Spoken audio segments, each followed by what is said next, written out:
మనుషులు నీ నవ్వును చూస్తారు, కానీ దేవుడు నీ బాధను చూస్తారు.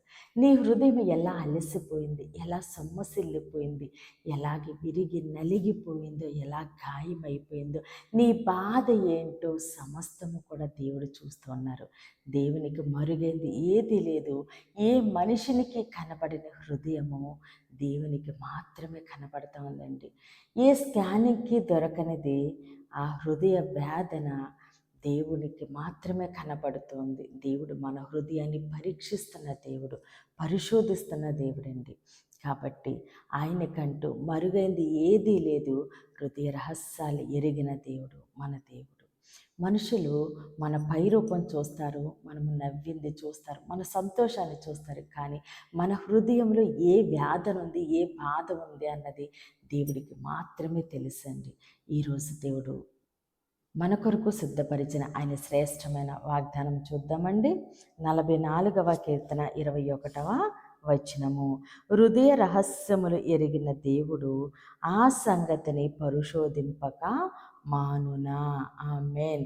దేవుడి రోజు మనతో మాట్లాడుచున్న ఆయన మంచి మాట, హృదయ రహస్యములు ఎరిగిన దేవుడు. ఆమేన్. మనుషులు నన్ను అర్థం చేసుకోవట్లేదు. నాకు కలిగిన బాధ కానీ, నాకు కలిగిన చింత కానీ, నాకు కలిగిన దుఃఖము కానీ ఏది మనుషులు అర్థం చేసుకోవట్లేదు. నా హృదయాన్ని ఇంకా ఇంకా గాయపరుస్తూ ఉన్నారు అని బాధపడుతున్నావేమో. కానీ నీ హృదయాన్ని దేవుడు చూస్తూ ఉన్నారు. హృదయాన్ని ఎరిగిన దేవుడు. నువ్వు ఎంతగా నలిగిపోయావు, ఎంతగా అలసిపోయావో, మనుషుల మాటల వల్ల నీ హృదయం ఎలా గాయమైపోయిందో సమస్తము దేవుడు చూస్తున్న దేవుడండి. ఆయన నీ హృదయాన్ని పరిశోధించకుండా మానున.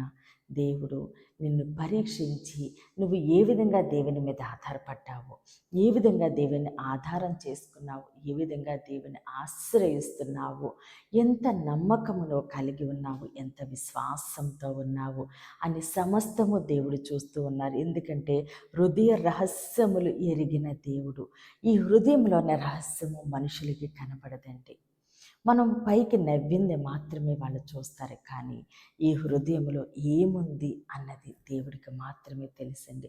ఆయన ఎరిగి ఉన్న దేవుడు నీ హృదయం ఏమిటో, నీ వ్యాధిని ఏంటో, నీ బాధ ఏంటో సమస్తము దేవుడు ఎరిగి ఉన్నారు. నువ్వు హృదయంలో నీ బాధను దాచుకుని అవతల వాళ్ళకి చెప్పలేక కన్నీరు కారుస్తూ దుఃఖపడుతూ మూలుగుతూ ఉండగా దేవుడు ఎరిగి ఉన్న దేవుడు నిన్ను దీవించి ఆశీర్వదించబోతున్న దేవుడు. నువ్వు పడుతున్న బాధ నుంచి, చింత నుంచి, వ్యాధి నుంచి దేవుడు నీకు విడుదలని గ్రహించబోతున్నారు. చూస్తున్న దేవుడు విడిచిపెట్టే దేవుడు కాదండి. మనుషులు మన బాధను ఒకవేళ తెలుసుకున్నా, వాళ్ళు మనము చెప్పిన బాధ విన్నా, వాళ్ళు ఎలాంటి సహాయము చేయలేరు.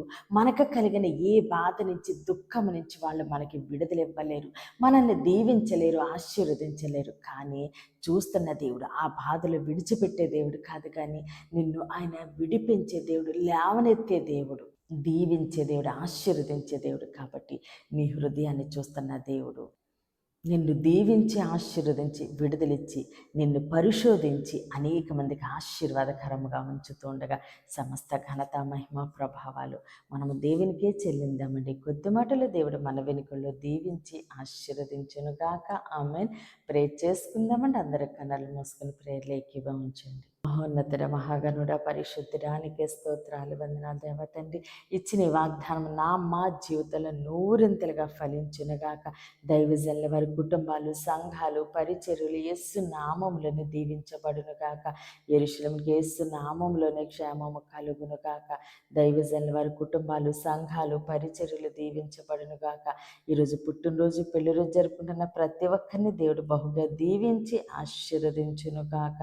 దేవుని మాట పరిచర్యలో పాలుభాగస్థలే భారం కలిగి ప్రార్థన చేస్తున్న ప్రతి ఒక్కరిని దేవుడు బహుగా దీవించి ఆశీర్వదించునుగాక. అనారోగ్యంతో ఉన్న బిడ్డలకి యేసునామములో సంపూర్ణ స్వస్థత, విడుదల కలుగునుగాక. మూయబడిన ప్రతి గర్భము యేసు నామములోనే తెరవబడునుగాక. వివాహాలు కావలసిన బిడ్డలకి యేసునామములో ఘనమైన వివాహములు జరుగునుగాక. ఎవ్వని బిడ్డలకి యేసునామములో మంచి భవిష్యత్తు కలుగునుగాక.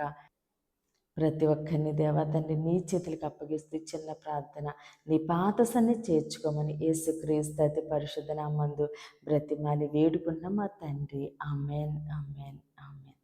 దేవుడు మిమ్మల్ని మీ కుటుంబాన్ని దీవించి ఆశీర్వదించునుగాక. ఆమెన్.